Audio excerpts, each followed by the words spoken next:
Good morning and welcome everyone. I'm Silvia Romagnoli, Professor of Applied Math at University of Bologna, and I'm going to deliver a lecture about the fundamentals of value at risk. Let me share my screen.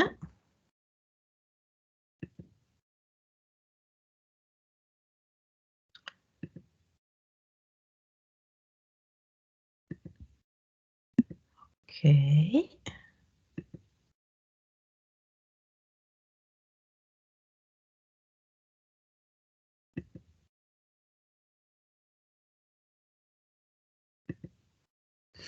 Okay, you should see my slides.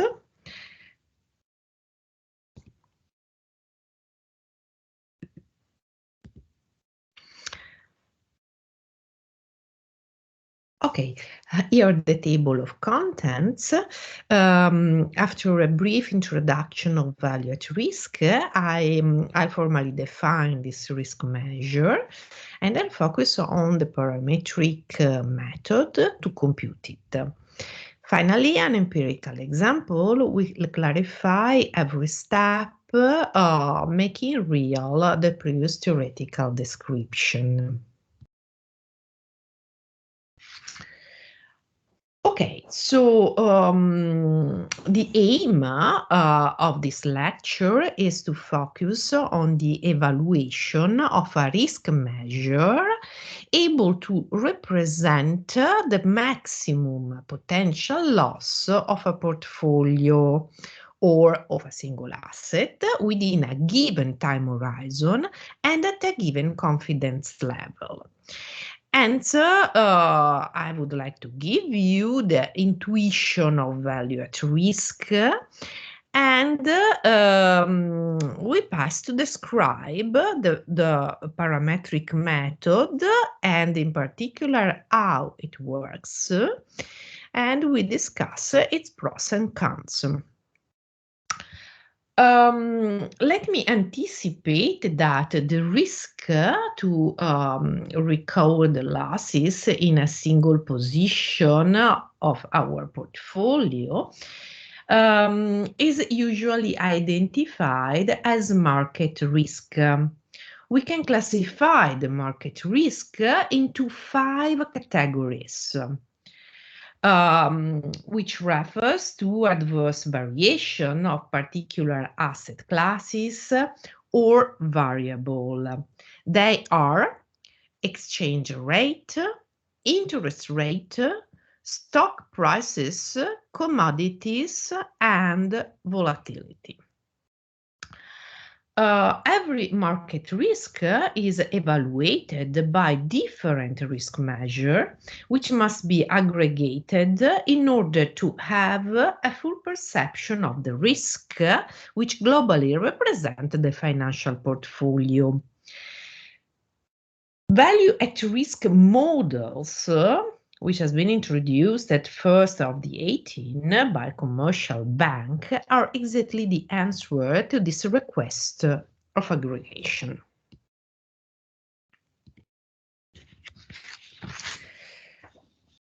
Okay, so the value at risk models are defined to answer to the following question. What is the maximum loss a portfolio or a single asset can suffer within capital T, which identify a time interval, and with a given confidence level or with a given probability to happen?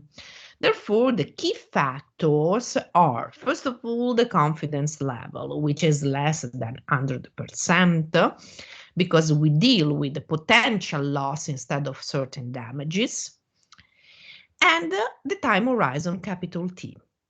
Well, take in mind that the value at risk will be different for different confidence level and horizon, capital T.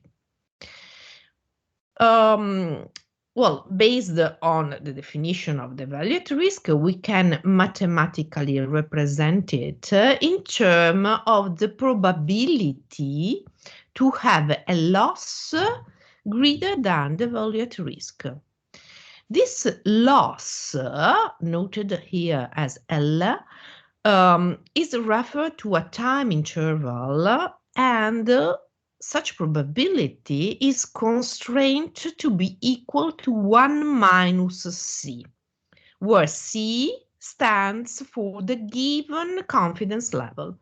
So as for example, if C is equal 0.95, that's my confidence level, well, 1 minus C will be equal to 1%.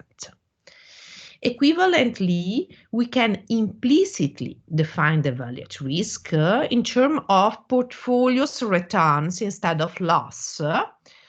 Or we can say that the value at risk is the threshold of the return, assuring that the probability to have a return, always referred to a time interval, lower than or equal to the value at risk, must be equal to 1 minus C.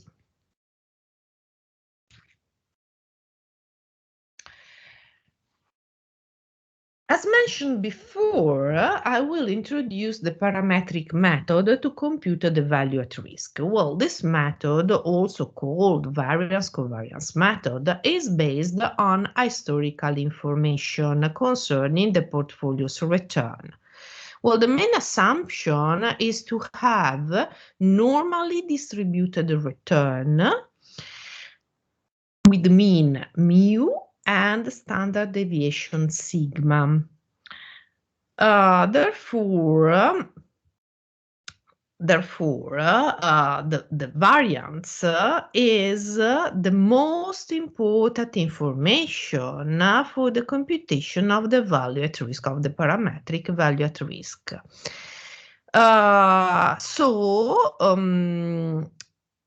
What we need is to know the variance-covariance matrix of the returns of the assets. And as a matter of fact, as we see in the following, the value at risk turned out to be a multiple of the standard deviation of future losses. Well, the parametric approach is commonly used as a risk management tool, mainly because it is the main reference of the database risk metrics, which offers services for internal risk management to financial institutions. Well, its main pros is the simplicity to be implemented, while the main criticality is the strong assumption of the returns distribution. As I mentioned before, the returns must be assumed to be normal, and this assumption is not supported by the empirics. Let us consider an empirical example to put the methodology on the ground. We consider here the daily returns of MIB 30, recorded from the 1st of June 98 to the 16th of October 98. We are able to evaluate the mean of the returns, which results to be minus 0.03%, and the standard deviation, which is 1.65%.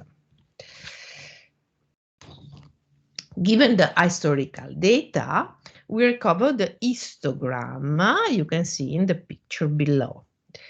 Now we calibrate a normal distribution in order to minimize the distance between the histogram and the theoretical normal density. As you can see, the normal density depends on the two parameters mu and sigma, which allow us to precisely define our data set. This means that we need to solve this optimal problem, recovering the parameter mu and sigma, which realize the best fit. And well, as expected, the minimum distance is achieved for mu equal to minus 0.0003 and standard deviation equals 0.0165. And obviously, we can observe that we have infinitely many density curves generated by different couples of parameters. From the density function, we compute the cumulative distribution function, which is the integral of the density from minus infinity to u. Obviously, in the density function, which is placed inside the integral, we assume mu and sigma equal to the calibrated parameters. This cumulative distribution function represents the area below the normal density till u. And so it is the probability that the return is less than or equal u, or the probability mass of the left tail of the distribution.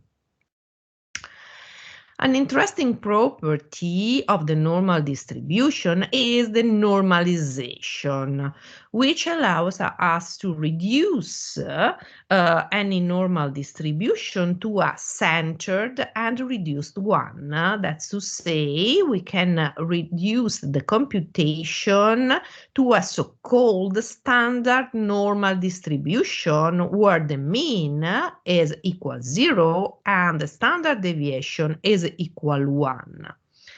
Therefore, we can profit of the normalization to simplify the computation, and we define alpha equal to u minus mu divided by the standard deviation, and if we note f star as the normal, at the standard normal cumulative distribution function, as you can see, we are able to define implicitly the value at risk, imposing that the cumulative distribution, the standard normal cumulative distribution function at alpha is equal to 1 minus c. And so by the inversion of the cumulative distribution function, we can recover alpha, and then as we know alpha, we have u. We can recover u, which is exactly the value at risk.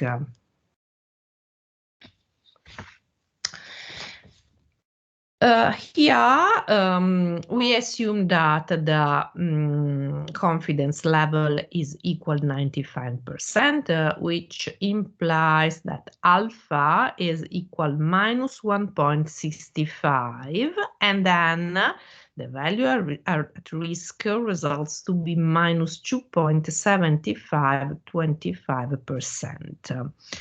Here we refer to a daily horizon, therefore the worst return of tomorrow with a probability of 95% turns out to be minus 2.7525%, as shown in the first picture. The second picture represent the same information in a standardized setting. As we can see, the left tail of the standardized curve overlaps the not standardized one.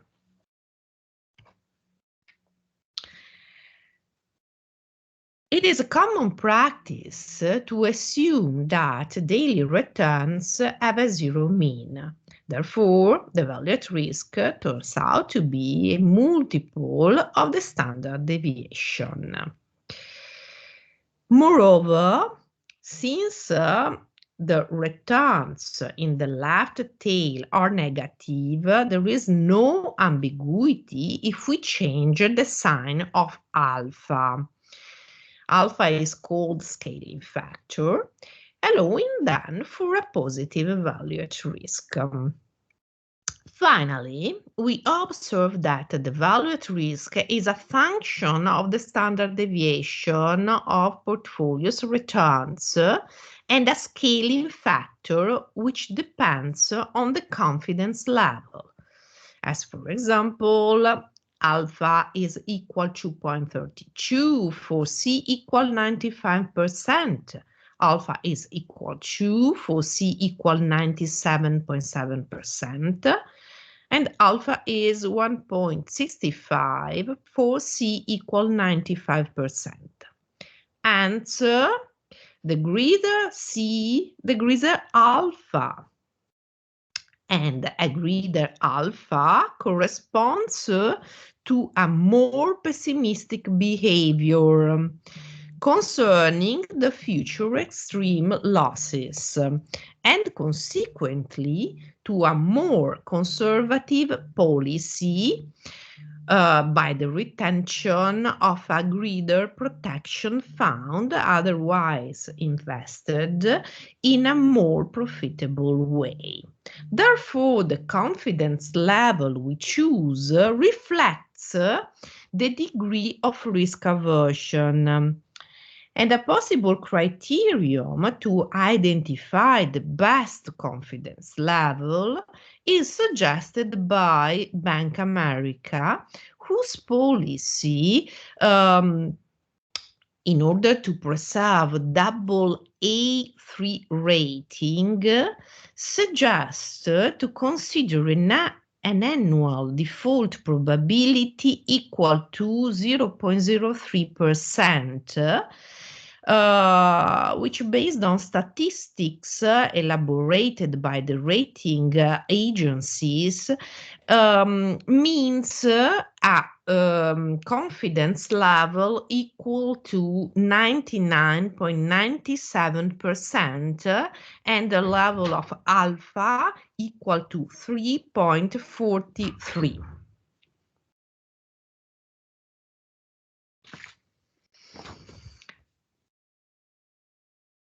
A final concern refers to the ideal time horizon to be considered.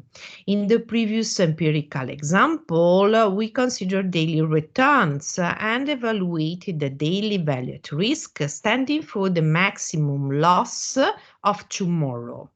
Nevertheless, we can select a different horizon, taking in mind that a longer horizon corresponds to more uncertainty and hence more volatility and a greater value at risk. To solve this issue, we can consider a different frequency of the data, as for example, a monthly value at risk based on monthly returns. But in that case, we would need a bigger data set. Alternatively, under the assumption of independent and identically distributed daily returns, the standard deviation of a period capital T results to be a multiple of the daily standard deviation. So for a month composed by 22 working days, we have a monthly return standard deviation equal to the daily standard deviation multiplied by the square root of 22.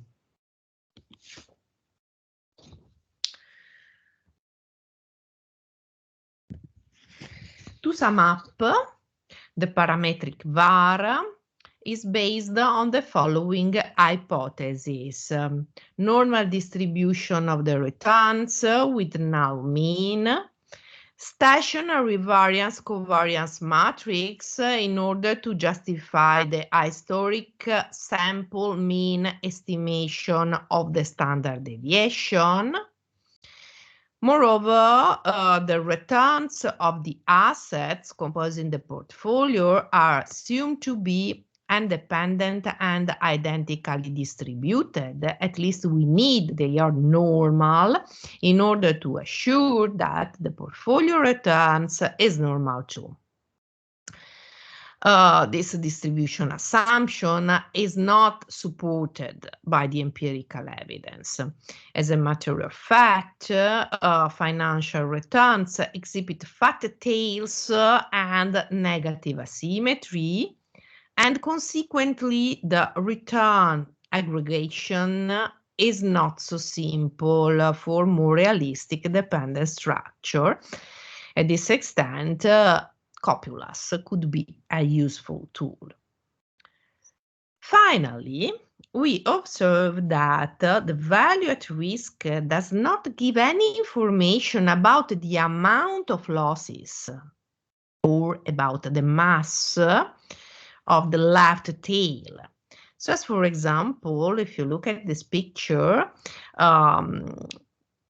these two assets, A and B, represented by these two different probability distribution function, have the same value at risk, but the risk is not the same.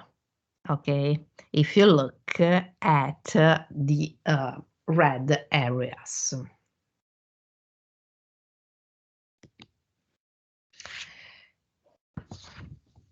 An alternative risk measure, which allows to solve some criticalities of the value at risk, is the expected shortfall. The expected shortfall gives us information about how we can lose in the worst scenario.